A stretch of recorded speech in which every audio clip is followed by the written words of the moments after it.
جیسا کہ آپ تمام لوگ اس بات سے واقف ہیں کہ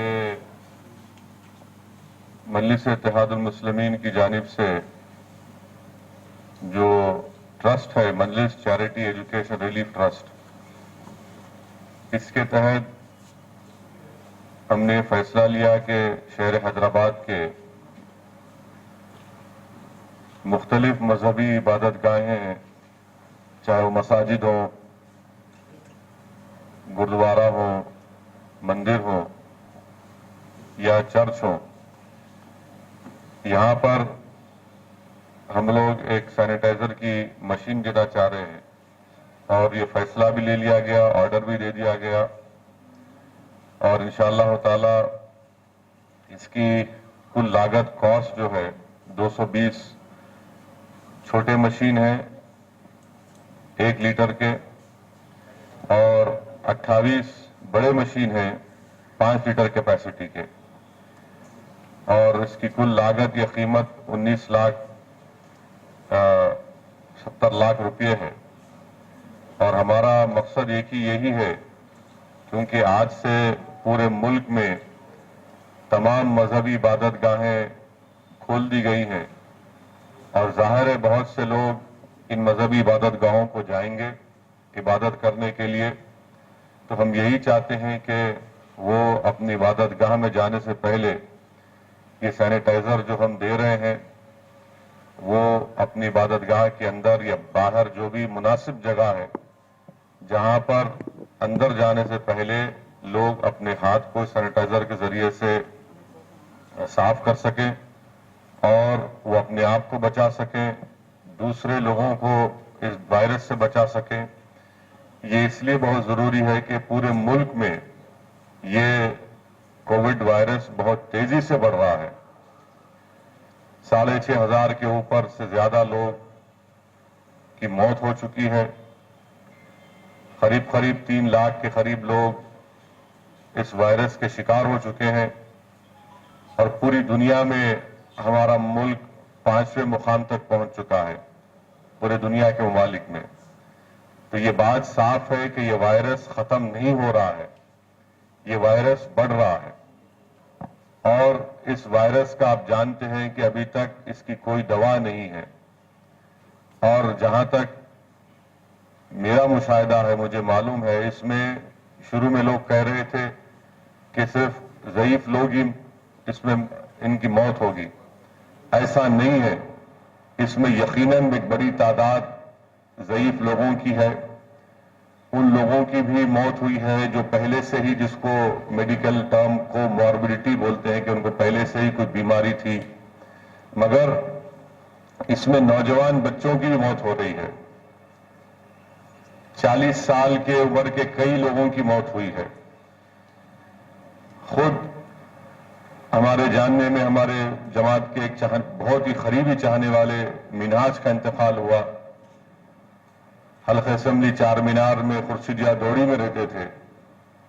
42 ایئرز کا بچہ تھا، نوجوان، انتقال ہو گیا اسی کووڈ وائرس سے۔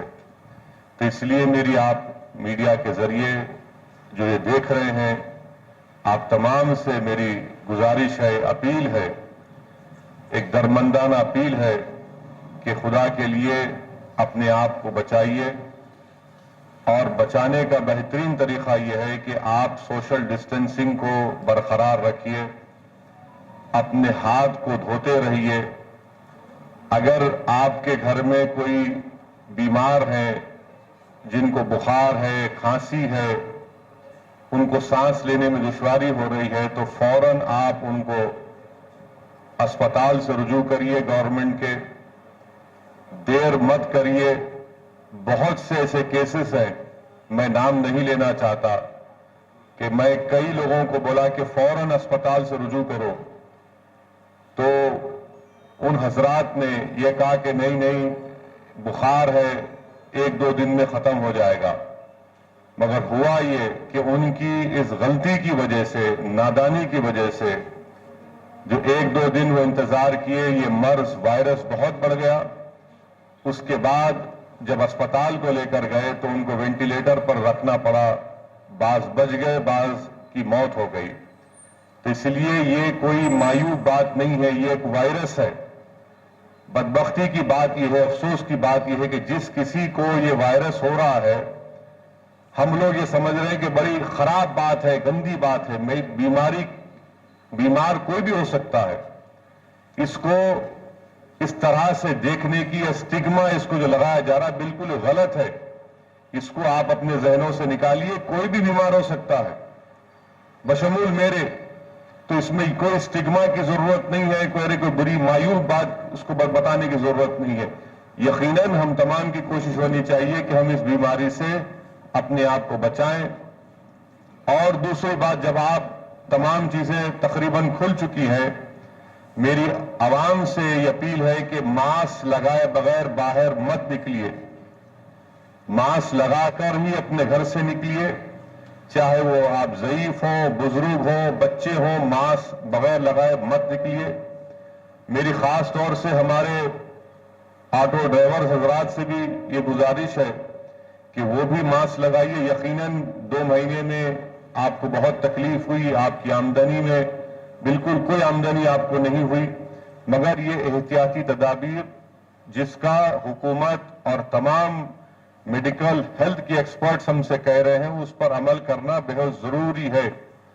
بہت زیادہ لوگوں کی موت ہو رہی ہے، کل تلنگانہ میں 14 لوگوں کی موت ہوئی ہے، 150 200 روز تلنگانہ میں کیسز آ رہے ہیں۔ یہ صاف یہ بتا رہا ہے کہ یہ وائرس پھیل رہا ہے،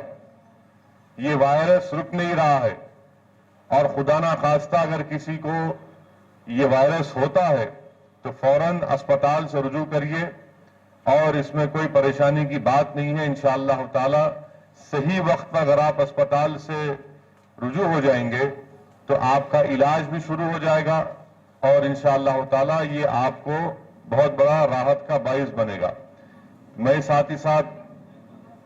جو حضرات مساجد کو جا رہے ہیں، اس سے پہلے بھی اپیل کر رہا ہوں، اب آج بھی پھر کر رہا ہوں کہ مسجد میں 65 سال کے بزرگ حضرات مسجد کو نہ جائیں، وہ ہرگز نہ جائیں۔ اگر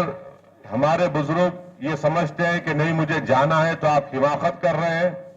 آپ کی حماقت کی وجہ سے اگر آپ بیمار پڑ جائیں گے تو اس سے آپ کو تکلیف ہوگی، آپ کے رشتہ داروں کو، آپ کے گھر والوں کو تکلیف ہوگی۔ جو حضرات بیمار ہیں، جن کو بخار ہے، معمولی سا بخار بھی ہوگا یا معمولی سی کھانسی بھی ہوگی، تو پلیز مت جائیے مسجد کو۔ تیسری بات یہ ہے کہ مسجد کو بچوں کو لے کے مت جائیے، حماقت مت کریے۔ ہم کو بڑا شوق ہے کہ مسجد کو بچے کو لے کر گئے تو سمجھتے کہ واہ واہ بہت بڑی ذمہ داری ہم نبھا رہے، نہیں ہے۔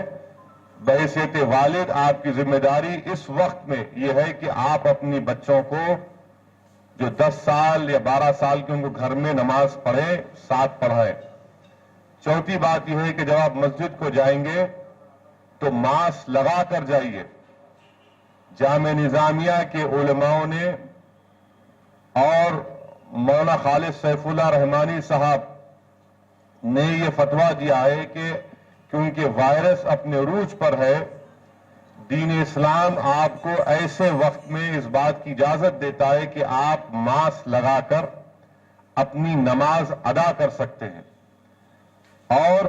جب آپ مسجد میں جائیں گے تو ہمیشہ کی طرح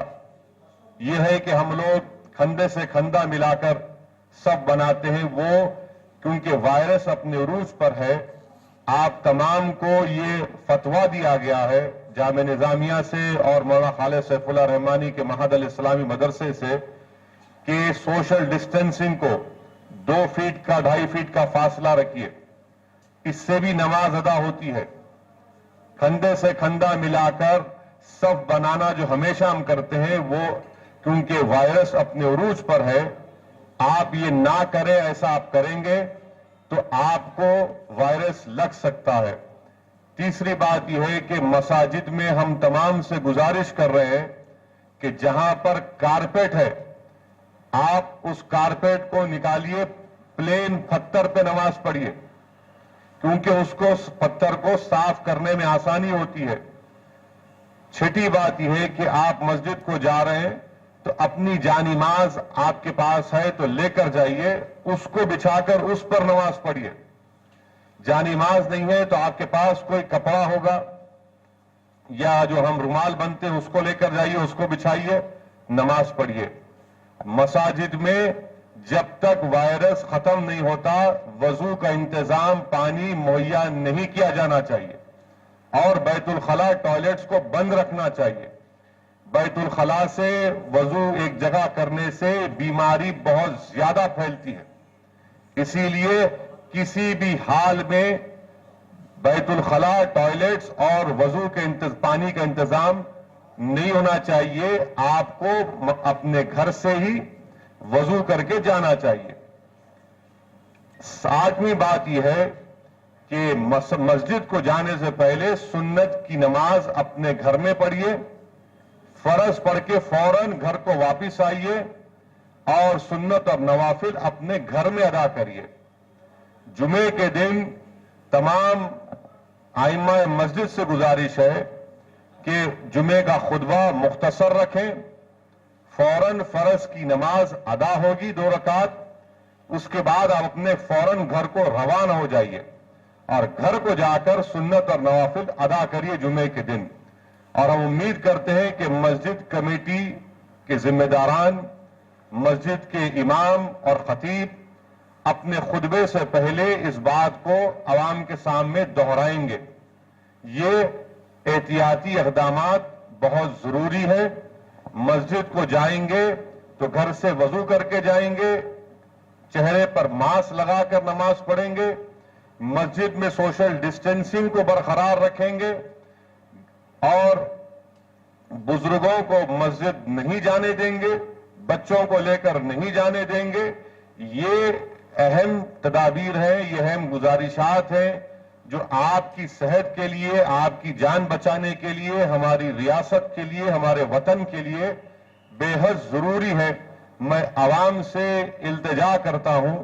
کہ آپ اس پر عمل کریے, اور تاکہ آپ اپنے آپ کو بچا سکیں اس بیماری سے, اللہ سبحانہ و تعالی ہم کو چھٹکارا دے سکے. ہاں بول.